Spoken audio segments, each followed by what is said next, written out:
Perhaps none left a more haunting legacy than Khalil the Mirage Al-Rashad, a silent caravan guard whose very name would later send chills through the spines of even the most hardened bandits. A mysterious protector credited with sending 43 raiders to their graves, who once quietly told a captured thief, "You chose to prey on travelers in my desert. I simply became the mirage that leads them to their doom." Join me today as we delve into the story of the man they called the Mirage, the phantom guardian of the Golden Valley, who proved that in the endless sands, death comes not from the storm you see, but from the shadow you don't. Before we continue this tale, tell us where you're watching from, and if this story touches you, make sure you're subscribed, because tomorrow I've saved something extra special for you. Basra trading route, Arabian Peninsula, summer of 1876. The city was like many others flourishing along the ancient trade routes, a bustling maze of sun-bleached buildings where wealth and desperation danced together beneath the scorching desert sun.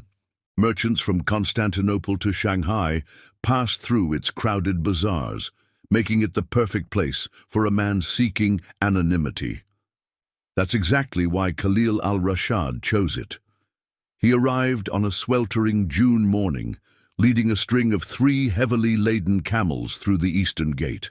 Those who witnessed his arrival would later recall 2 things: the distinctive Damascus steel sword worn at his hip, its handle worn smooth from years of use, and how his voice barely rose above a whisper when he asked directions to the merchant's quarter.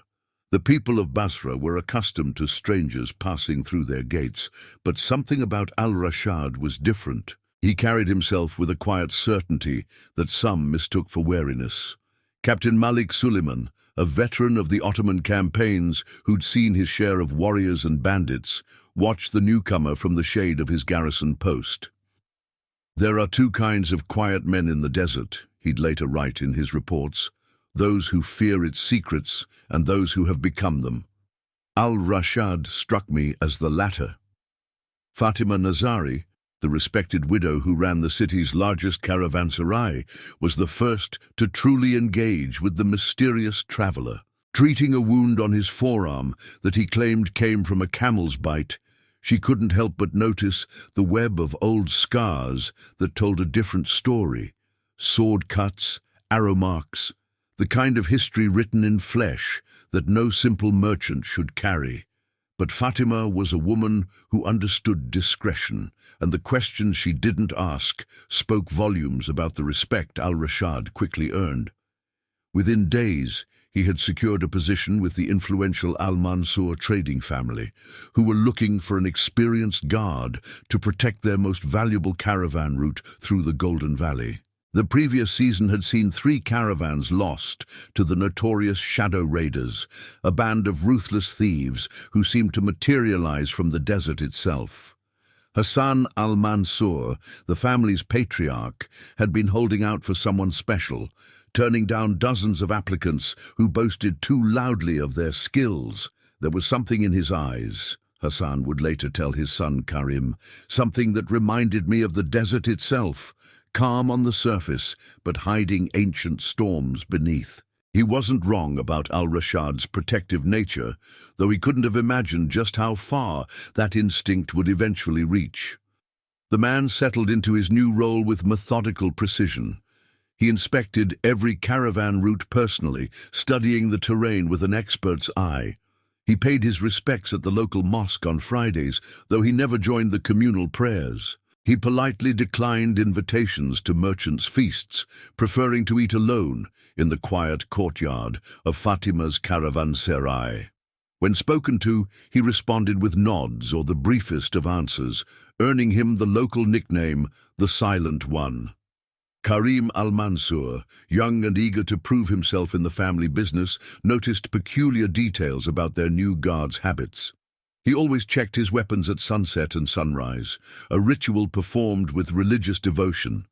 His eyes constantly scanned the horizon during their supply runs, and he had an uncanny habit of studying the patterns in the sand, as if reading a language only he understood.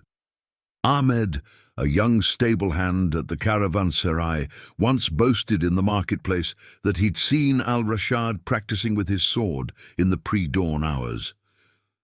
"Never seen anything like it," he whispered, face pale from the memory. 5 water jugs, 5 strikes, all in the time it takes for a grain of sand to fall. But it wasn't the speed that frightened me. It was how natural it looked, like the blade was part of his own body. The source of Al-Rashad's martial prowess might have remained a mystery if not for the arrival of Yusuf ibn Rashid, a legendary caravan master from Damascus. The old merchant was sharing tea with Captain Suleiman when Al-Rashad passed by the garrison courtyard. Ibn Rashid's cup froze halfway to his lips, his weathered face turning ashen. "By Allah's mercy," he breathed, "I thought he was dead." Before Captain Suleiman could ask for clarification, fate intervened in the form of thundering hoofbeats. Riders approached from the eastern gate, their arrival sending waves of tension through the afternoon air. The shadow raiders, 30 strong, had been spotted moving toward Basra. Their reputation preceded them, a trail of plundered caravans and murdered merchants stretching from Baghdad to the Persian Gulf. With them came a storm that would shatter the silence surrounding Khalil, the Mirage Al-Rashad, forever. The air grew thick with tension as the rider's scout entered Basra. Jamal, the Serpent, Karat, second in command of the Shadow Raiders, dismounted with fluid grace, his silver-embroidered black robes catching the desert wind. The town had managed to stay relatively peaceful until now, but everyone knew that was about to change. What they didn't know was that the quiet caravan guard, watching from the shadows of Fatima's courtyard, had been waiting for this moment all along. Captain Suleiman had seen enough trouble in his 20 years wearing the Sultan's uniform to know when a sandstorm was brewing. As the Shadow Raiders' presence spread through Basra like poison, he pulled the still-shaken Ibn Rashid into his private quarters, closing the door on the growing chaos outside. The old wood creaked with age, a sound nearly lost beneath the rising commotion in the street. "All right, Yusuf," Suleiman said, pouring 2 cups of strong coffee. "You want to tell me what got you looking like you've seen a jinn out there?" He pulled up a chair, the worn cushions sighing beneath his weight.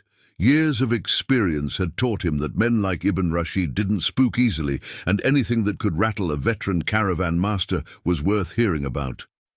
Ibn Rashid drained his cup in one swallow, his hands still trembling. "That's exactly what I saw, Malik. The ghost of Deir ez-Zor." He leaned forward, lowering his voice. "That man you call Al-Rashad, his real name is Khalil ibn Hassan, and 8 years ago he was the most feared caravan guard in the Syrian territories." The revelation hung in the air like incense smoke. Suleiman had heard whispers of the Deir ez-Zor massacre. Every man who travelled the trade routes had. A remote outpost attacked by bandits, 20 men killed, including an entire merchant family.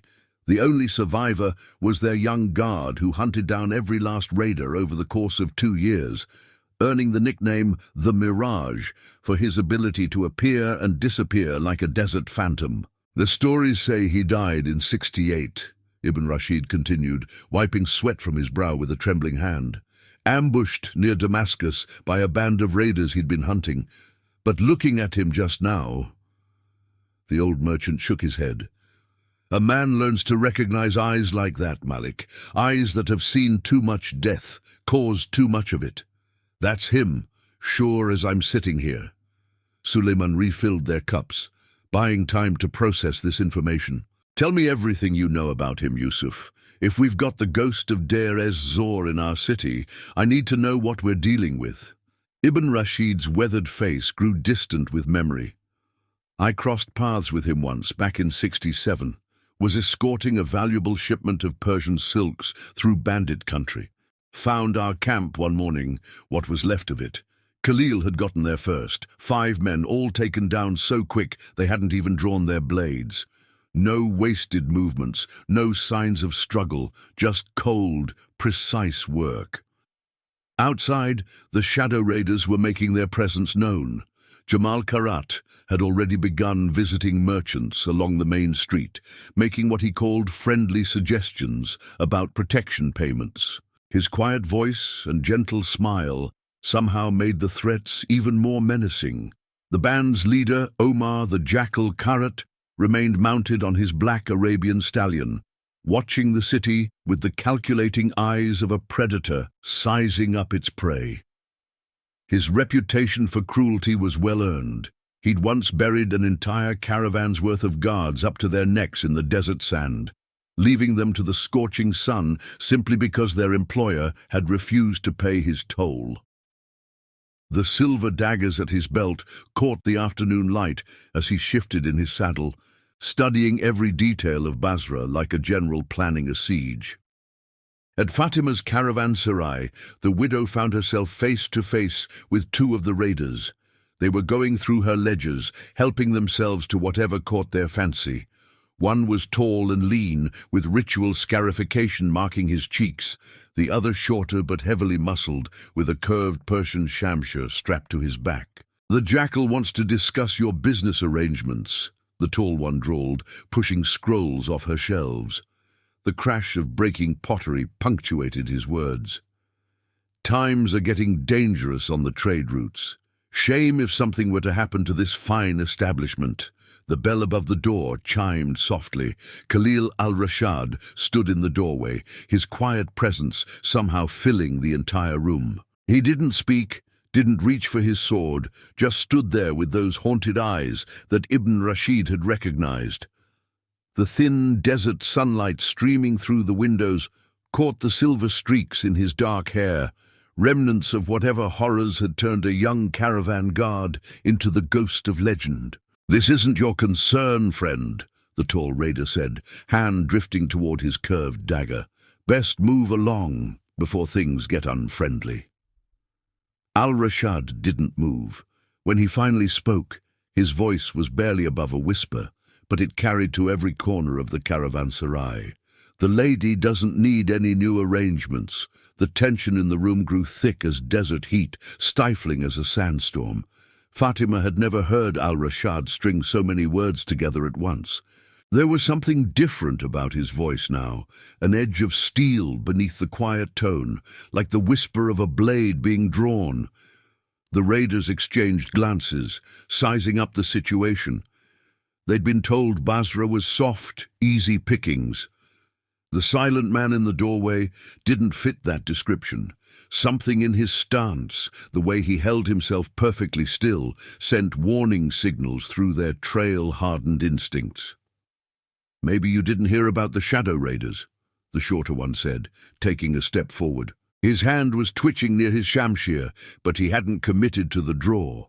"We've gutted men for less than—" "I heard," Al-Rashad interrupted, still eerily calm. "About the caravan near Baghdad, the merchants you buried in the sand, made the children watch their fathers die of thirst."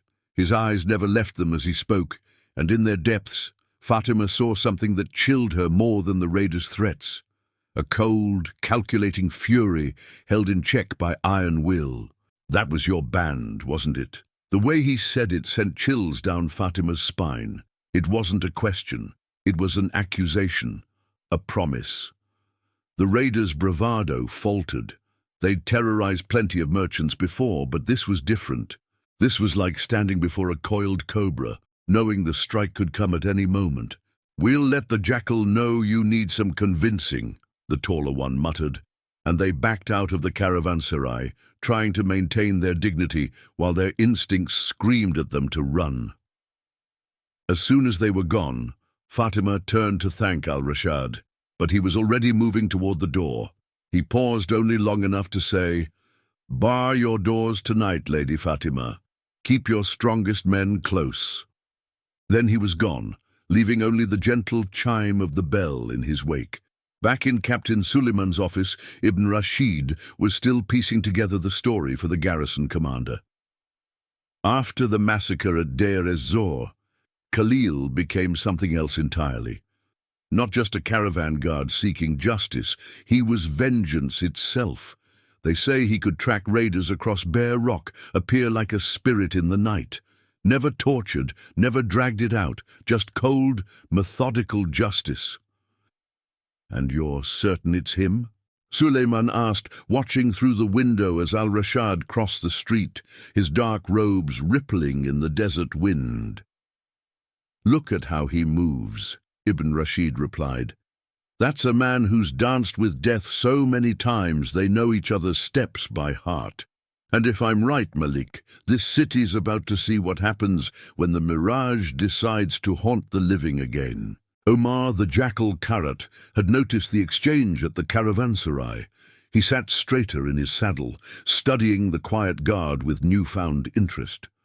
Something about the man's bearing caught his attention, a familiar hint of danger that he'd learned never to ignore. "Jamal," he called to his brother, "send a few men to follow our friend. Let's see what he's made of." A cruel smile played at the corners of his mouth. "Been a while since we had any real sport in these lands." The sun was setting over Basra, painting the sky in shades of blood red as darkness crept across the dunes. The townspeople hurried to their homes, locking doors and windows. They could feel it in their bones. Violence was coming to their quiet trading post. The peace they'd known was as fragile as a desert flower, about to be shattered by the collision of old ghosts and new demons.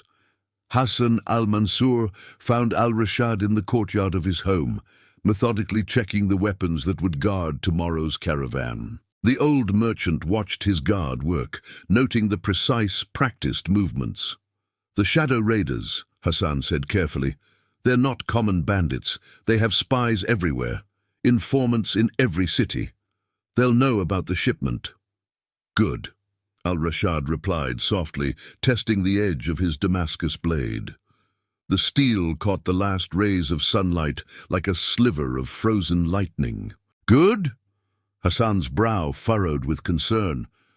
"There are 40 of them, each one a killer."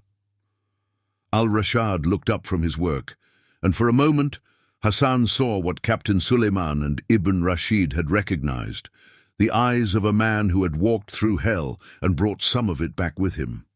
40 men, Al-Rashad whispered. 40 shadows. Numbers mean nothing in the desert night. As darkness fell over Basra, Jamal Karat was receiving reports from his scouts.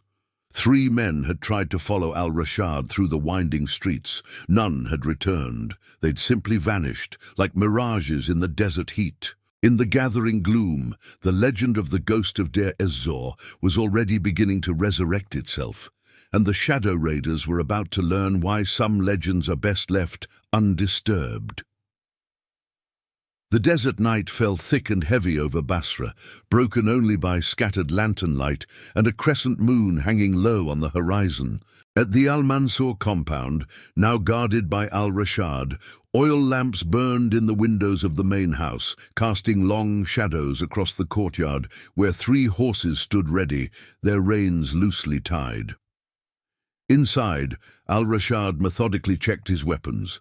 The Damascus steel sword, a curved dagger from Persia, and a Bedouin fighting staff strapped across his back. Each weapon had been with him since Deir ez-Zor, each one worn smooth by years of use.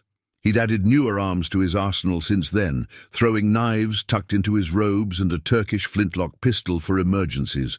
All were as much a part of him as his own hands. The sound came just after midnight, the soft scrape of leather on stone, followed by the nervous shuffling of horses in the stable. Al-Rashad extinguished the lamps with practiced efficiency, moving through the darkness like he'd been born to it. From his position on the roof, he could make out 6 raiders approaching through the narrow streets, trying to use the shadows of buildings for cover. They were good, he had to admit that, moving in pairs, keeping to the darkness, spreading out to cover all approaches to the compound. But good wasn't enough when you were hunting a ghost.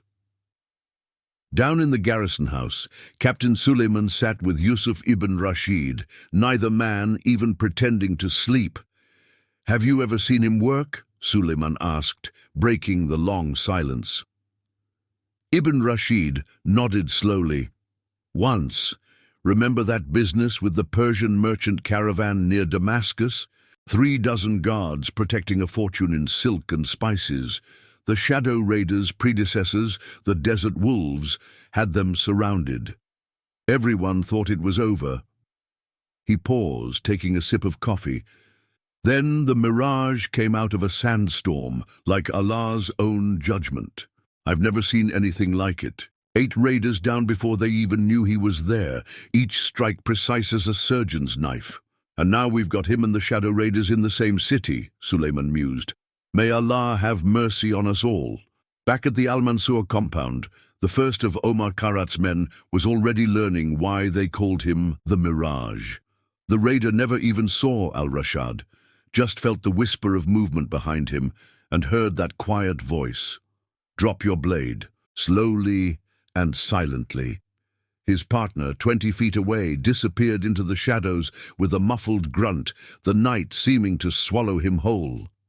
How many men at the main camp? Al-Rashad asked, his voice barely audible above the desert wind. Go to hell, the raider spat. Been there, Al-Rashad replied. Deir ez-Zor 8 years ago. Now answer the question. Something in his tone made the raider's blood run cold. 30, maybe more. The Jackal's got men coming in from... He never finished the sentence. Al-Rashad's staff connected with precise force, and the man crumpled silently to the ground. Inside the compound, the remaining 4 raiders were discovering that entering a ghost's domain was poor strategy. They'd managed to scale the walls, only to find the courtyard a maze of shadows and blind corners. Check the upper floor, the leader whispered to his partner. I'll clear the ground level. They never saw each other again. The first man made it halfway up the stairs before a whisper came from everywhere and nowhere. The merchants at Baghdad, did they beg for water at the end? The raider spun, blade clearing its sheath. But the shadow that moved past him was faster. A hand clamped over his mouth while another trapped his sword arm. The struggle was brief and silent. His partner, searching the storage rooms, heard nothing. The moonlight cast strange shadows through the latticed windows, making every corner seem alive with movement. A voice came from the darkness. The children you orphaned in the desert, do their cries haunt your dreams? The raider spun, slashing blindly at the shadows. His blade's movement destroyed his night vision, his last mistake. When they found him the next morning, his weapons lay scattered across the floor, his face frozen in a mask of terror. Dawn was still hours away when Omar the Jackal Karat heard horses approaching their camp. He recognized his brother Jamal's distinctive stallion, but something was wrong. The horse was moving too slowly, and there was an extra set of hoofbeats. Ahmed, the youngest of the raiders, half drunk by the campfire, was the first to spot them. Something's not right, he muttered, reaching for his blade. 3 horses emerged from the darkness. Jamal's prize stallion was leading, but the 6 men they'd sent to the Al-Mansur compound were tied across the horses' backs, all unconscious but alive. A note was pinned to the lead rider's robe. Next time, send better men or come yourself. Omar Karat crushed the note in his fist, his face twisted with rage. Jamal, he called to his brother, get some men into the city. I want to know everything about this guard. Where he came from, what he's running from, everything. Already done, Jamal replied, emerging from the shadows. Sent Karim and Zafar to ask around. They should be back by sunrise. But sunrise would bring its own revelations. Yusuf ibn Rashid was already riding out of Basra, heading east. He'd seen what was coming and he knew where he needed to go. There were other ghosts out there, other legends from the Deir ez-Zor days, and Basra would need every one of them before this was over. In the bustling marketplace of Basra, Fatima found a small bundle outside her caravanserai door, though all entrances remained securely locked. Inside was a collection of desert survival tools, a water skin, dried dates, and a curved dagger with strange markings on its blade. A note accompanied them. Keep these close. The sands will grow treacherous.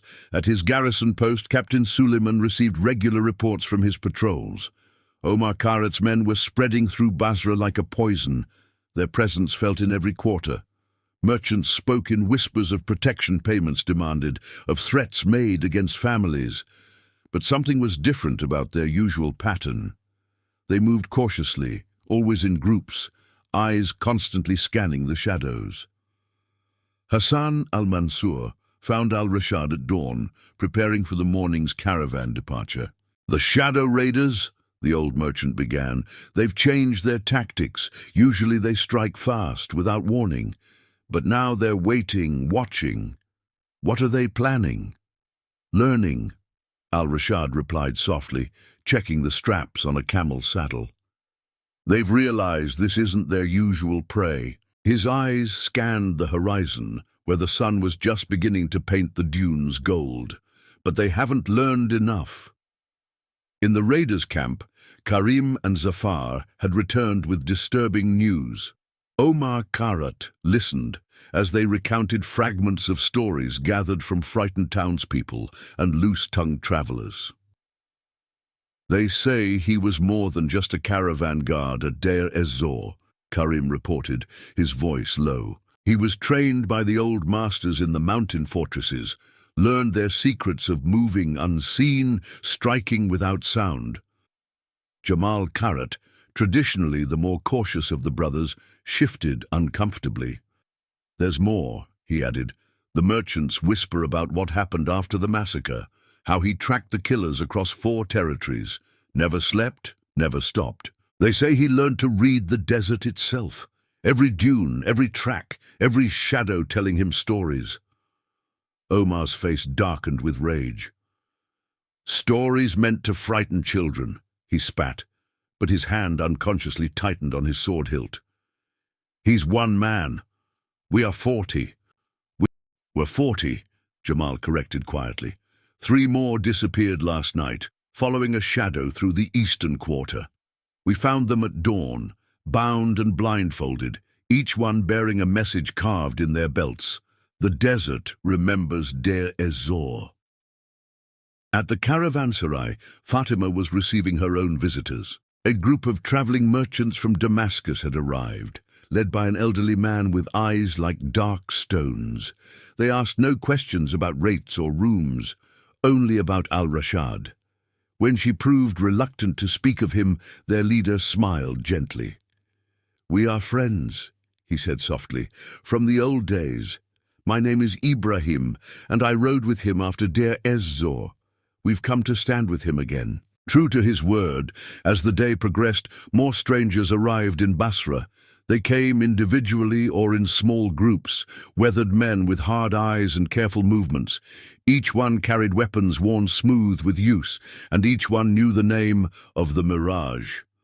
Captain Suleiman, watching from his post, recognized their kind.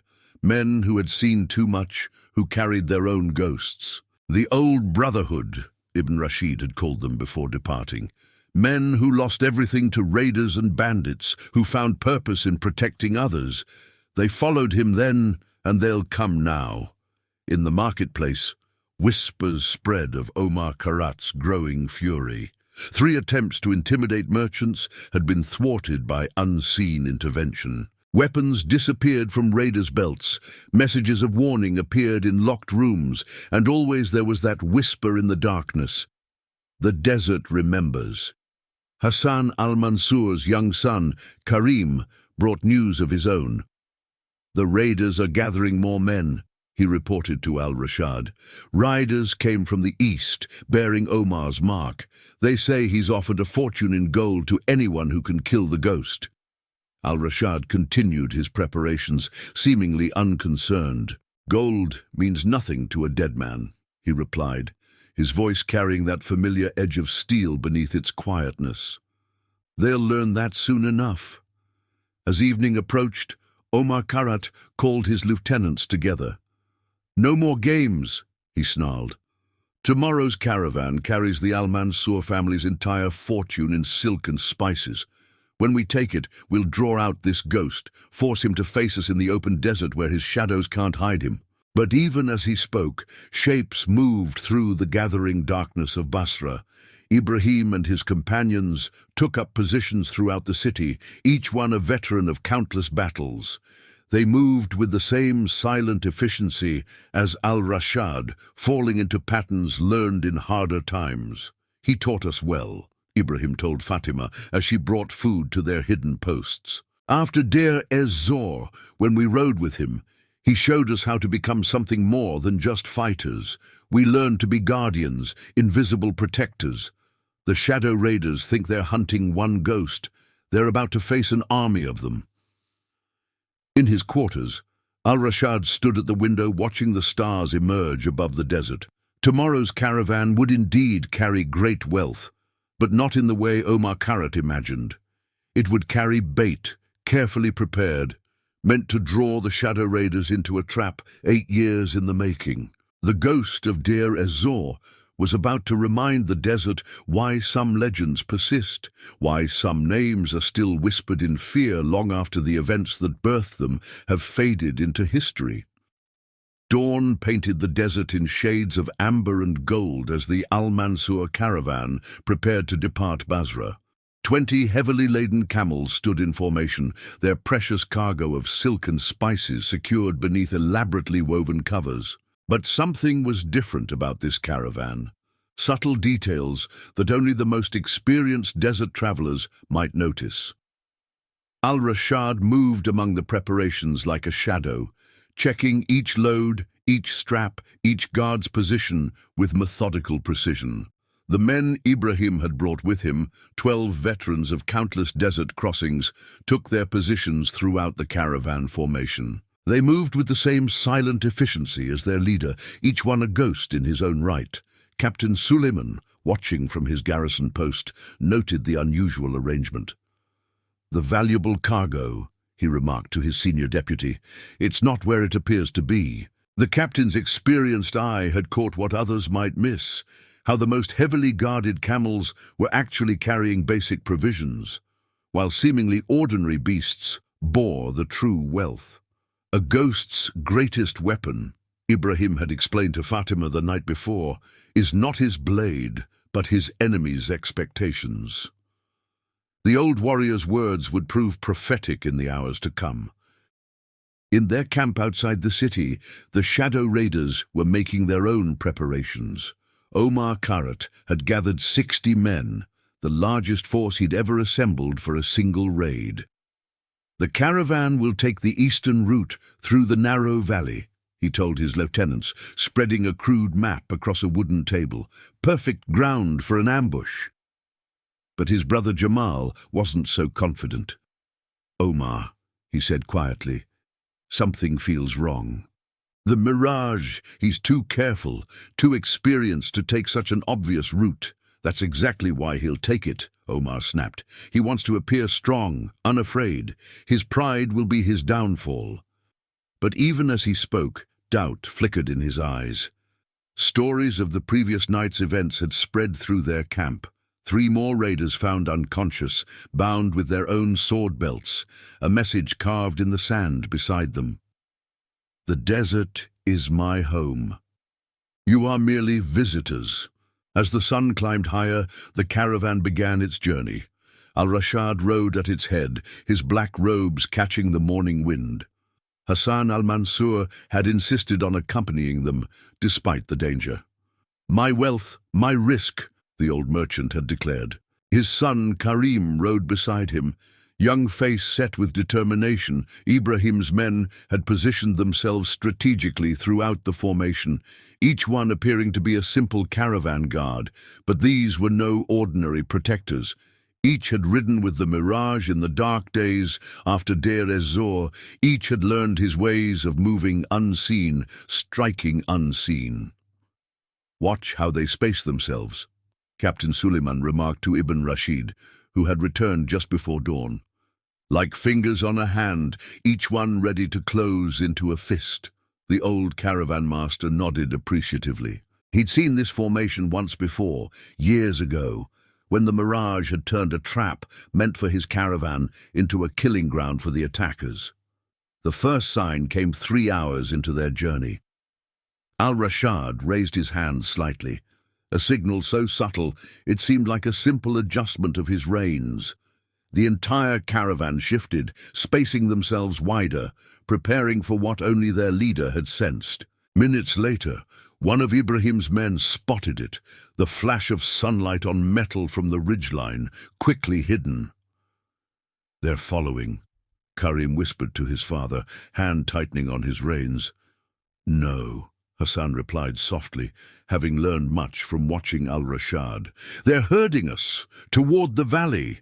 Al-Rashad gave no sign of concern, maintaining their steady pace. But those who knew him best saw the subtle changes in his posture, the way his hand rested closer to his sword, how his eyes constantly scanned the terrain. He was reading the desert itself, seeing signs invisible to others. In their hidden positions, the shadow raiders watched the caravan's approach with growing anticipation. Omar Karat had positioned his men perfectly, 30 on each side of the narrow valley, ready to attack from above. The plan was simple: rain arrows down first, cause chaos, then sweep in from both sides. No caravan, no matter how well guarded, had ever survived such an assault. "They're almost in position," Jamal reported, but his voice carried a note of unease. Something about the caravan's movement bothered him. It seemed too deliberate, too perfectly aligned with their plan. What none of them had noticed was how Al-Rashad had been leaving his own men behind, 1 or 2 at a time, hidden in the rocks and dunes they'd passed. Each warrior carrying water skins filled with oil, each positioned to cut off any retreat. The ghost of Deir ez-Zor wasn't just leading a caravan, he was orchestrating a trap 8 years in the making. As they entered the valley's mouth, Hassan al-Mansur leaned close to his son. "Watch carefully," he whispered. "You're about to see why they call him the Mirage." The sun had reached its zenith, creating the perfect conditions for what was to come, when the desert heat would make reality itself seem to shimmer and bend, when shadows could move against the light, when a ghost could turn the hunters into the hunted. The valley walls rose like ancient sentinels on either side of the caravan, their weathered faces casting long shadows in the midday sun. To the shadow raiders watching from their hidden positions, victory seemed certain. 60 men against a mere handful of guards. No matter how legendary their leader might be, the numbers alone promised success. Omar Karat raised his hand, preparing to give the signal that would unleash hell upon the caravan below. But at that precise moment, something strange began to happen. The heat waves rising from the desert floor intensified, making the air shimmer like a living thing. The caravan itself seemed to waver, its edges becoming unclear, as if reality itself was beginning to bend. "Now," Al-Rashad's whisper carried on the wind, and the trap he'd spent hours laying began to unfold. Ibrahim's men had been strategically spilling water mixed with oil along their path, creating a thin sheen that was now evaporating in the intense heat. The rising vapors, combined with the valley's natural heat distortion, created a phenomenon the Bedouin called the Devil's Dance, when the desert itself seems to move and multiply every shadow. The first volley of arrows from the raiders fell wide, their archers confused by the shifting images below. What seemed like a solid target one moment became an illusion the next. And in that moment of confusion, Al-Rashad's real strategy revealed itself. The warriors he'd left behind began their work, setting fire to carefully placed oil trails that snaked up the valley walls. Flames raced along invisible paths, cutting off the raiders' escape routes. Smoke began to fill the valley, but not the thick black smoke of burning oil. This was something else, carrying a sweet, disorienting scent. "Desert ghost flower," Ibrahim explained to young Karim, who watched in amazement. "Its smoke makes men see what they fear most." Another trick he learned after Deir ez-Zor. The raiders' carefully planned ambush was dissolving into chaos. Men who had been prepared to attack found themselves unsure of what they were seeing. Shadows seemed to move against the light. Single figures appeared to multiply, and through it all came that whisper on the wind. The desert remembers. Omar Karat, realizing his trap had become a snare, shouted for his men to attack anyway. "They're just tricks, illusions. Charge down and kill them all." But his voice cracked with uncertainty as he watched the scene below. The caravan had suddenly spread out, its formation changing like a mirage in the heat. What had appeared to be simple guards threw off their robes, revealing the hardened warriors beneath. Each one moved with the same deadly grace as their leader, spreading out in a pattern that had been practiced countless times.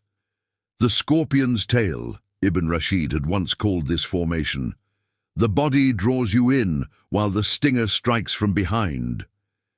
True to its name, while the raiders focused on the caravan below, Al-Rashad and his most skilled warriors had already worked their way up the valley walls through hidden paths, emerging behind the ambushes.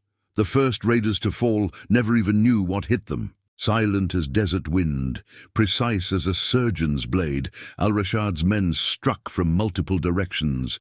The confusion created by the smoke and heat distortions amplified the terror. Raiders found themselves fighting shadows that disappeared and reappeared at will. Jamal Karat, watching his brother's carefully laid plans crumble, felt true fear for the first time in years. "Omar," he shouted, "it's a trap. He knew we were here all along." But his warning came too late. In the center of the chaos, Al-Rashad moved like the ghost he was named for. His Damascus blade caught the sunlight as he danced through the raiders' ranks, each strike precise and economical. Those who survived would later swear they saw multiple versions of him, appearing and disappearing in the smoke-filled air. Hassan al-Mansur, watching from the relative safety of the caravan center, finally understood the full scope of the plan. The valuable cargo had been a lure, the obvious route a trap, and every element of the desert itself had been turned into a weapon. "He didn't just learn to fight in the desert," the old merchant muttered in awe. "He learned to make the desert fight for him." The raiders' discipline began to break. Men who had terrorized the trade routes for years found themselves facing an enemy they couldn't understand. Some broke ranks and ran, only to find their escape routes cut off by walls of flame. Others fired arrows wildly into the smoke, hitting nothing but shadows and illusions. Through it all came that whisper, seeming to come from everywhere and nowhere. "You chose to hunt in my desert. Now learn why they call me the Mirage." Omar Karat, his face twisted with rage and fear, realized the magnitude of his mistake. He'd brought 60 men to hunt a ghost, only to find that the ghost had been hunting them all along. The valley that was supposed to be their perfect ambush site had become a trap of legendary proportions, and the day was far from over.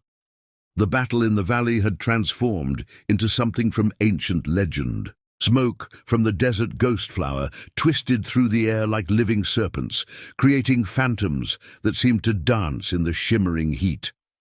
The Shadow Raiders, once the most feared band in the territories, found themselves fragmented and confused, fighting an enemy that seemed to exist between reality and nightmare.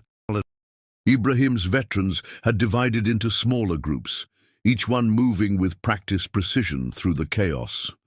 They fought as Al-Rashad had taught them years ago, striking from unexpected angles, disappearing into the smoke, letting fear do half their work.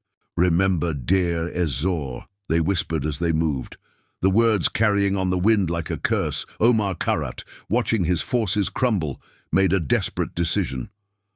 "Jamal!" he shouted to his brother. "Take 20 men, circle behind the caravan. If we can't have the cargo, we'll burn it all."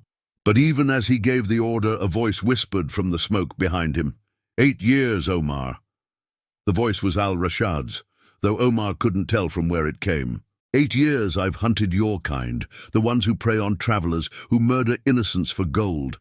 Did you think I chose this caravan by accident?" Omar spun, his blade cutting through empty air.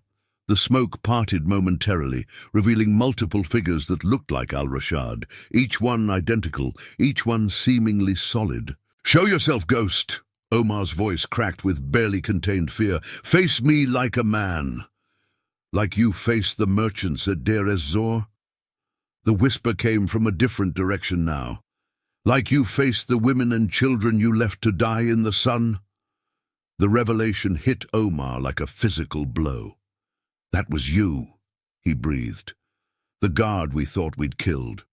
The one who survived the fire. The one who swore an oath." Al-Rashad's voice carried that familiar edge of steel. "The one who learned to become what you fear most." Meanwhile, Jamal's attempt to circle the caravan met with its own disasters. The seemingly simple caravan guards transformed before his eyes into hardened warriors. Hassan al-Mansur's son Karim, who had been practicing secretly with Ibrahim's men, proved himself his father's son.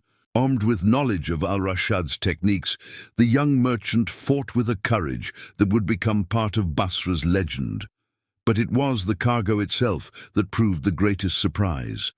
The valuable silks and spices had been arranged to create hidden spaces, firing positions from which Ibrahim's men could strike. Every crate and bundle had been positioned with tactical precision, turning the caravan into a mobile fortress. He planned this for months, Jamal realized too late. Every detail, every position. His words were cut short as a figure emerged from the smoke before him.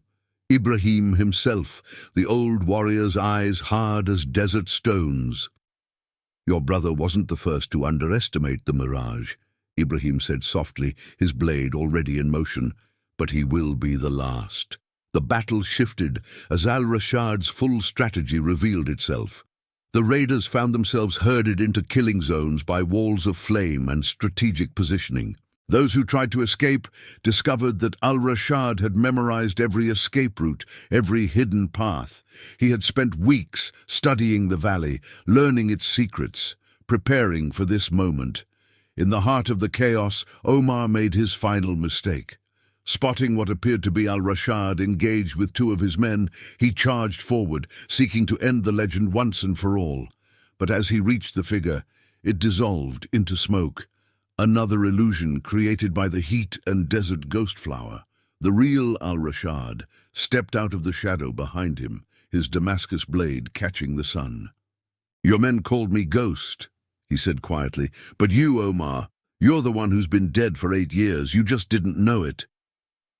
Their duel was brief but intense. Omar was a skilled swordsman, his reputation built on dozens of victories. But he was fighting a man who had turned himself into a living weapon, who had spent 8 years preparing for this moment. Al-Rashad moved like wind through the smoke, his blade finding gaps in Omar's defense that no normal warrior should have seen. "How?" Omar gasped, as Al-Rashad's blade found its mark. "How did you become this?" "You taught me," Al-Rashad replied softly. "At Deir ez-Zor. When you took everything from me, you taught me that a man can become anything, even a ghost, if his purpose is strong enough." As Omar fell, the remaining raiders' resistance crumbled. Some threw down their weapons, begging for mercy. Others tried to flee, only to find Ibrahim's men waiting at every turn. The trap that had taken 8 years to prepare had finally sprung closed. Hassan al-Mansur, watching as the smoke began to clear, turned to his son. "Remember this day," he said quietly. "Remember how one man's legend can become an army's nightmare. The desert never forgets its own justice." The sun had passed its zenith, beginning its descent toward the western horizon. The valley that had begun the day as a raider's ambush site had become their graveyard, and the ghosts they had hoped to destroy had proven why some legends are written in blood and shadow. As the desert winds dispersed the last wisps of ghost flower smoke, the full extent of Al-Rashad's victory became clear. The valley floor was littered with fallen raiders, some dead, others wounded, but all bearing witness to the day a legend had come to life. The ghost of Deir ez-Zor had transformed an attempted ambush into one of the most decisive battles the trade routes had ever seen. Jamal Karat, wounded but alive, found himself facing Al-Rashad as the fighting died down. The raider's once proud demeanor had crumbled, replaced by a man confronting the weight of his past sins. "You could have killed us all," he said quietly, looking at his brother's body. "Why didn't you?" "Death is quick," Al-Rashad replied, cleaning his blade with methodical precision. "I want you to live, to spread the word. The desert has its own justice now, and it wears a ghost's face." Ibrahim and his veterans moved among the wounded, separating those who could be saved from those beyond help. Hassan al-Mansur had already dispatched riders to Basra for doctors and supplies.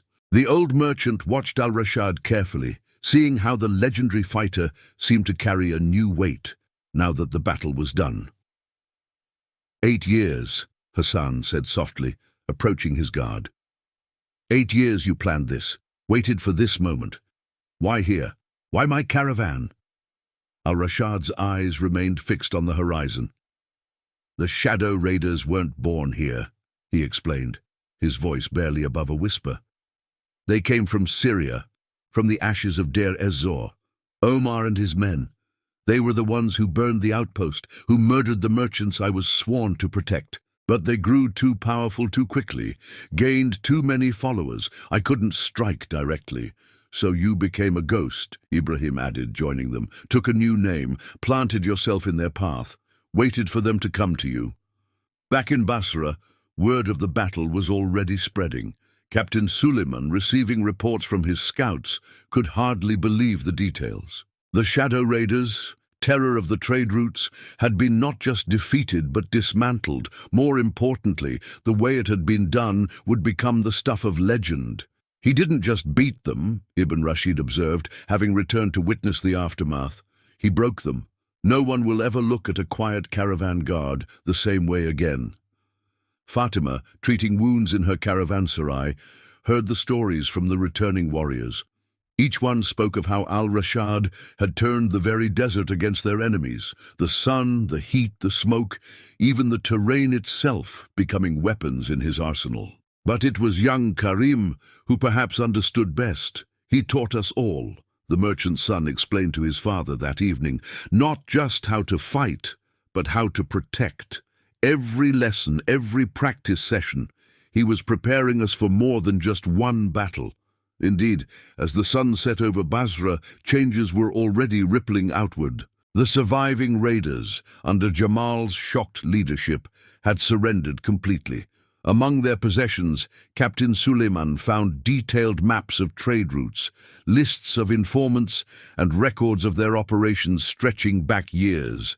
The Shadow Raiders' entire network was exposed, but the greatest transformation was happening in the hearts and minds of those who had witnessed the battle. The legend of the Mirage had evolved into something more, a symbol of justice in a lawless land, proof that even the most powerful predators could be brought low by a determined guardian. Al-Rashad himself seemed to change in the days following the battle. The weight of his 8-year mission had lifted, replaced by something else. Hassan found him one evening on the roof of the caravanserai, watching the stars emerge above the desert. "What will you do now?" the merchant asked. "Your vengeance is complete." "Vengeance was never the goal," Al-Rashad replied softly. "Justice was, and justice doesn't end with one battle."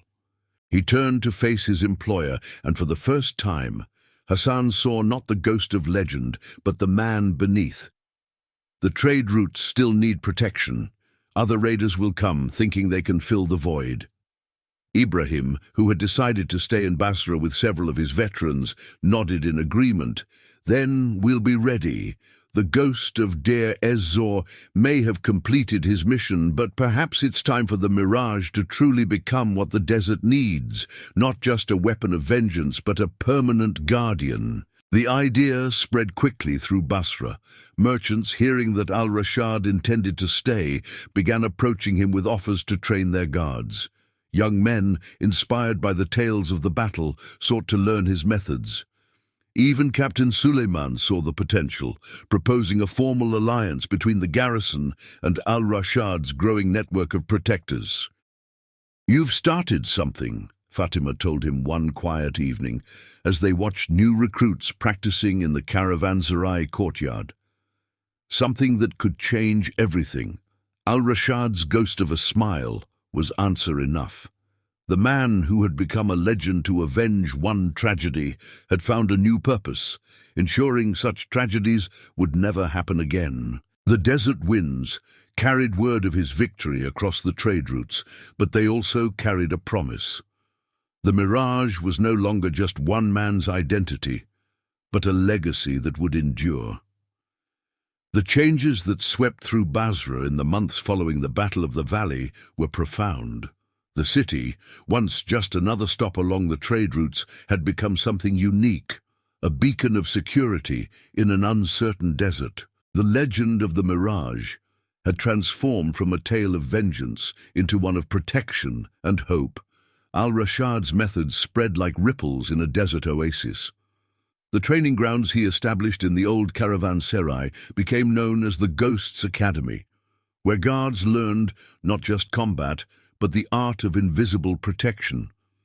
Ibrahim and his veterans served as instructors, passing on the techniques that had turned one man's quest for justice into a new way of safeguarding the desert paths. "Watch how they move," Captain Suleiman would tell visiting officials, gesturing to the guards patrolling the city walls.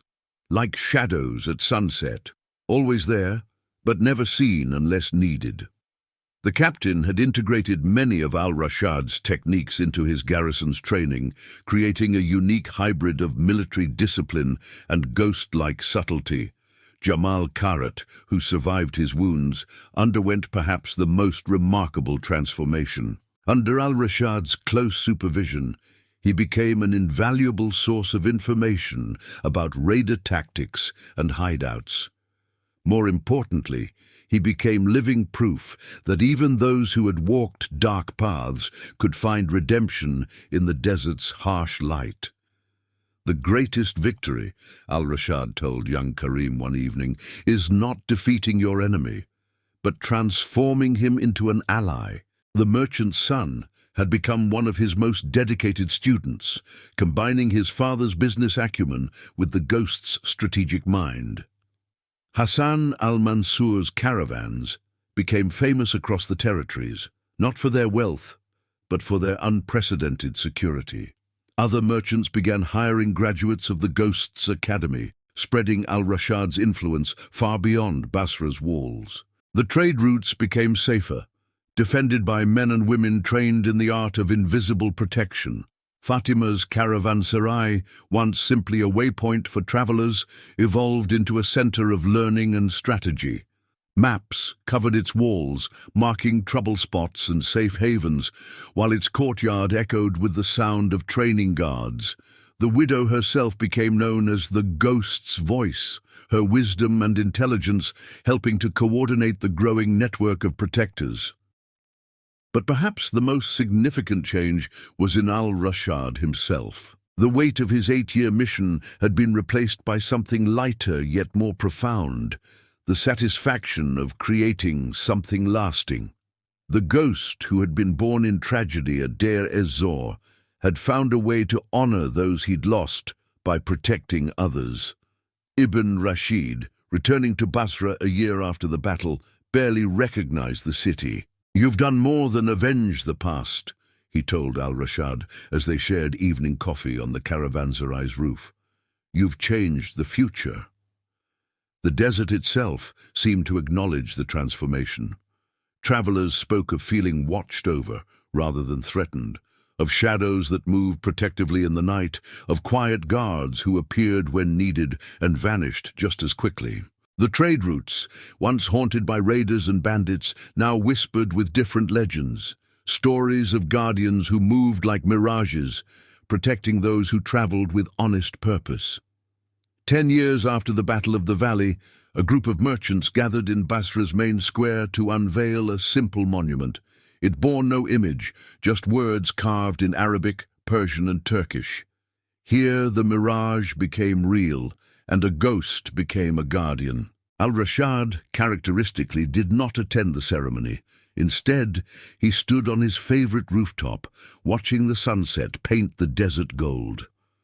Ibrahim found him there, as he often did. "They say there are no more ghosts in the desert," the old warrior remarked. "Only guardians now." Al-Rashad's quiet smile was answer enough. The legacy he'd created had grown beyond any one man's vengeance or victory. The ghost of Deir ez-Zor had become something more, a symbol, a school of thought, a way of protecting those who could not protect themselves.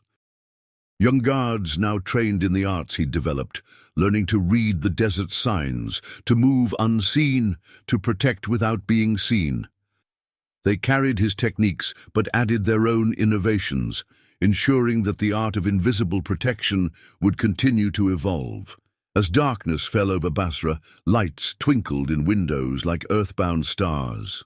Each one represented a home, a family, a piece of the peace that had been built from the ashes of tragedy. The desert winds still carried tales of the Mirage, but they were different now.